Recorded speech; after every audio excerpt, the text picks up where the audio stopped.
In 2004, I went with Diane on her 3-week trip to Uganda. And in that 3 weeks, we did many things. Women's conference, visit to the Christian University, the visit to orphanages, and the Batwa.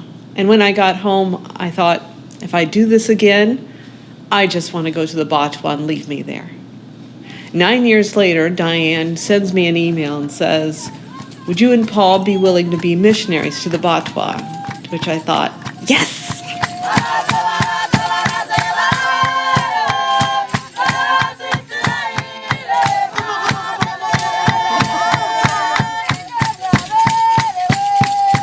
The Batwas are pygmies who have lived in the impenetrable forest in Uganda for millennia. They were probably one of the first people living in Africa.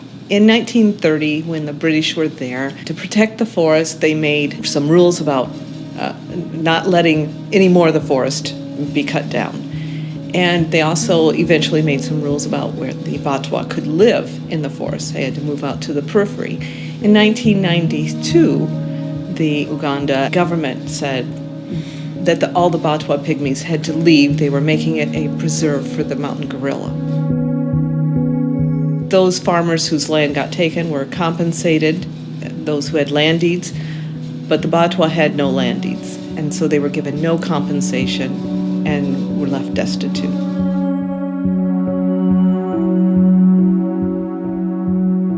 The only person that cared for them besides they themselves is God.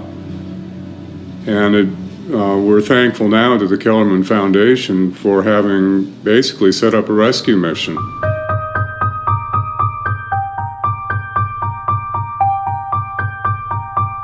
Dr. Scott Kellermann and his wife Carol began by setting up mobile clinics, meeting under a tree and treating 200 to 500 patients a day. That's the way it started. He now has a 132-bed hospital where the women can come to have their babies. A women's hostel has been built, so they are encouraged to come early, so they're right there for the hospital.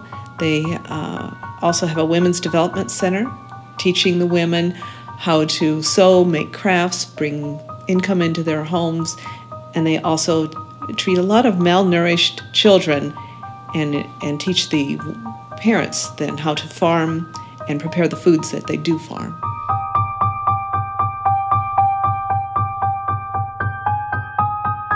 The Batwa case is a historic injustice in Uganda. The current authorities, the Prime Minister in Uganda and the President, both come from this area, and they've taken steps to resolve the issue. And that's good, but there are still issues remaining. And I feel like the Lord has given us an opportunity to play a small role in the resolution of that injustice. The Kellermann Foundation has asked us to be a sort of liaison. Dr. Kellermann has done a fantastic medical work among the Batwa people. And we see ourselves as coming alongside with the evangelism efforts that continue among the Batwa, with biblical storytelling and simply being with the people and communicating God's love to them. We're so used to doing and accomplishing, checking off our to-do list, and now we're being asked to sit with them and simply get to know them. Love them, walk in their shoes, learn their culture.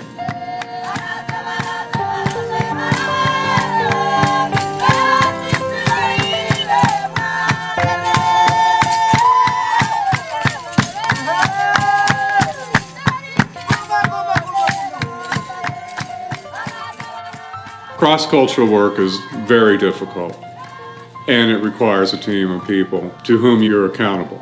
And that team is involved in praying for you, encouraging you in various ways, and some give financial resources as well. We have our monthly support already raised, thanks to many of you. And we are now working on rounding out our startup funds, things that we'll need to set up a household, and for transportation, our airplane tickets.